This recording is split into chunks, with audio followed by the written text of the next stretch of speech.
માનનીય છેતરભાઈના સમર્થનમાં આજે અમે નર્મદામાં અમે માનનીય અમારા મહામંત્રી મનોજભાઈ, સંગઠન મંત્રી નિરંજનભાઈ, સંગઠનાબેન હર્ષાબેન, અમારા જિલ્લા પંચાયત પ્રમુખ સહિત અમારા લગભગ 20,000 થી વધુ કાર્યકર્તાઓ આજે રેલી સ્વરૂપે કલેક્ટરશ્રીને આવેદનપત્ર આપ્યું છે.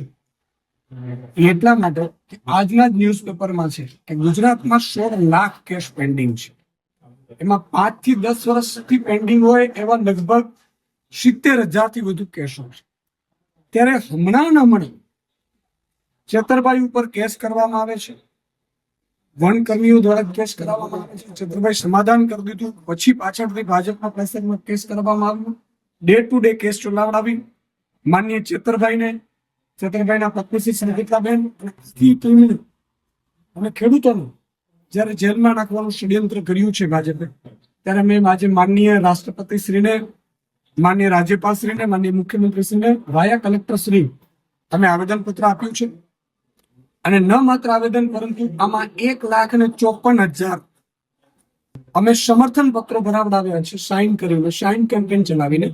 1,54,000 જે સાઇન કેમ્પેન વાળા છે એ પણ માનનીય કલેક્ટરશ્રીને આપ્યું છે કે માનનીય રાષ્ટ્રપતિશ્રી આમાં અમને ન્યાય અપાવડાવે. સ્વાભાવિક છે કે વિપક્ષના ધારાસભ્ય હોય એને વારંવાર કનડગત કરવામાં આવે છે. એમને વારંવાર વિપક્ષના ધારાસભ્ય આદિવાસી સમાજનો અવાજ બન્યા છે છેતરભાઈ, ત્યારે છેતરભાઈને કઈ રીતે ખોટા કેસોમાં ફસાવી વારંવાર જેલમાં નાખવામાં આવે છે, સજા કરાવવામાં આવે છે. આનાથી તમામ આદિવાસી સમાજને મનોબળ તૂટ્યું છે કે શું આદિવાસી સમાજ માટે અવાજ ઉઠાવવો ગુનો છે. અને એટલા માટે થઈ અને આદિવાસી સમાજ એક થયું છે અંબાજી ઉમરગામ સુધી. અને લગભગ અત્યારે મેં 1,54,000 સાઇન કેમ્પેન કરાવડાવ્યું છે. આનાથી વધશે. આગામી સમયમાં કેમ્પેન ચાલુ રહેશે અને હમણાં છોટાઉદેપુરમાં એક કાર્યક્રમ થશે.